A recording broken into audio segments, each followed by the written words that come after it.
Now, here's another big thing that you need to know, especially when it comes to power supplies and the purpose that they serve, is understanding the difference between alternating current, which is what is used by most homes and businesses. So, when you plug something into the wall, the type of electricity that is coming out of that wall is something called alternating current, where the direction of electricity changes back and forth, typically running at a frequency of about 50 to 60 hertz.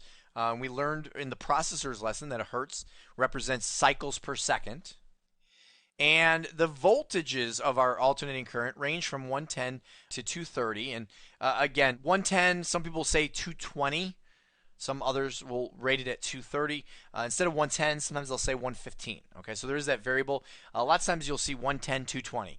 At least here in America, that's how we'll look at it. You got the 110 and the 220.